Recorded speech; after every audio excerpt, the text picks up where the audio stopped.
को पहले पहले आप समान निराकारी बनाते हैं। निराकारी का मतलब इंद्रियों का भान न रहे, ऐसी स्टेज हो जाए। जैसे कान होते हुए भी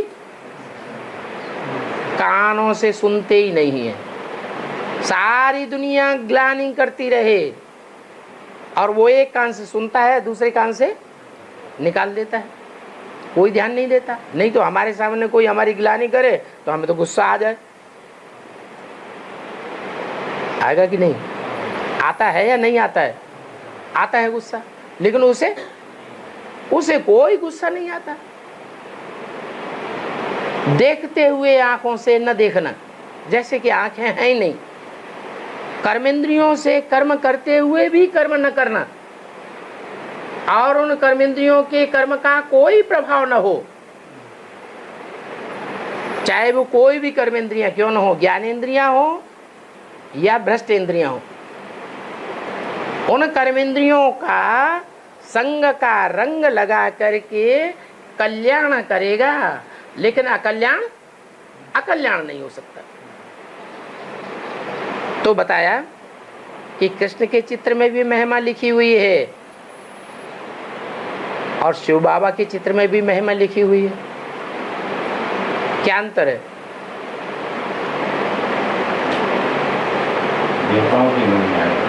देवताओं की महिमा अलग और शिव बाबा की महिमा अलग।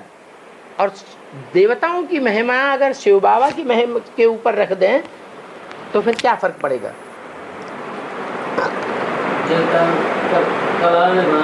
हाँ, वो है कलातीत कल्याण कल्पांतकारी।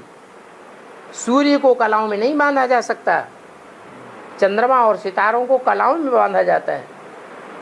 तो भगवान तो सूर्य के समान है, शिव बाबा पढ़ाने वाला है और जो भविष्य का पद मिलना है वो भी बताते हैं। बल बच्चे जानते हैं, फिर भी निरंतर याद जरूर करना है, क्योंकि जन्म जन्मांतर के पाप इस याद की यात्रा से कटने हैं।